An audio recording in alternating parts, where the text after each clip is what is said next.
صبح امروز در کاخ فرهنگی رودکی مراسم جایزه سپاری با غالبان دوره ولایتی آزمون جمهوری علم فروغ معرفت و فروغ صبح دانایی کتاب است برگزار گردید. جاربینی مذکور با اشتراک بواسطه رئیس ولایت سوخت رجب احمدزاده و کل دستوران علم و فرهنگ گذرانیده شد. ضمن افتتاح مراسم معرفی جایزه داران آزمون، رئیس ولایت رجب احمدزاده غالبان را با دستاورد نوبتی علمی شادباش گفته ذکر داشت که این سبقت فرهنگی جهت اجرای امر پرزیدنت جمهوری تاجیکستان اساسگزار صلح و وحدت ملی پیشوای ملت محترم امامعلی رحمان از 9 فوریه سال 2019 سال چهارم است که با یک شکوه و شهامت خاصه دایر می‌گردد.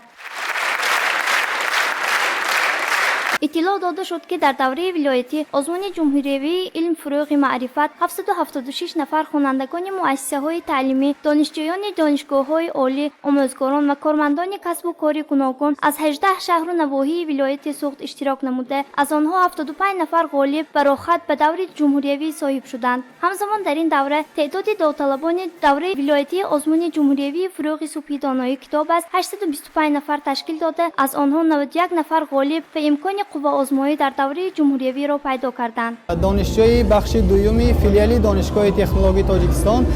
و من سال دوم است که در آزمون علم فروغ معرفت در بخش اختراعکاری و نوآوری اشتراک میکنم و این سال نیز سزاوار جای سوم گردیدم و میناداری خود را به اساسگزار صلح و وحدت ملی پیشوای ملت پرزیدنت جمهوری تاجیکستان محترم امامعلی رحمان میرسانم که برای ما جوانان چنین آزمون ها را به مانند علم فروغ معرفت تاجیکستان وطن عزیز من و فروغ صبح دانایی به راه ماندم. من در دوره ولایتی آزمون یک گلاب ریزکی را اختراع نمودم که یعنی حالا در جای همین وقتی که همینجا زنگ میزنم با گلهای خانه‌مان یعنی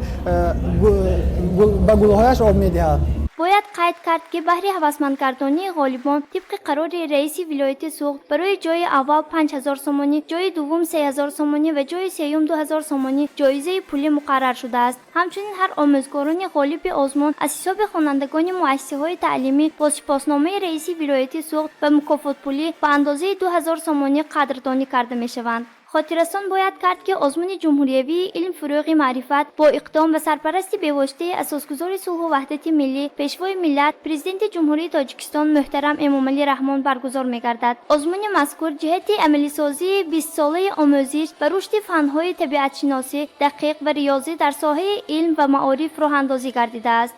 در دوره ولایتی آزمون جمهوری فروغ صبح دانایی سزاوار جای اول گردیدم و کوشش به خرج می نمایم که در دور نهایی نیز دانش خود را صیقل داده سزاوار جای نمایان گردم. ناگفته نماند که مقصد از برگزاری آزمون جمهوری فروغ صبح دانایی کتاب است این پیش از همه بلند برداشتن ذوق کتابخوانی، تقویت جهان معنوی و فعالگردانی دایره زبان میان قشرهای مختلف جامعه، علاوه خصوص بلند برداشتن فرهنگ کتابداری و کتابخوانی بین جوانان محسوب می‌یابد.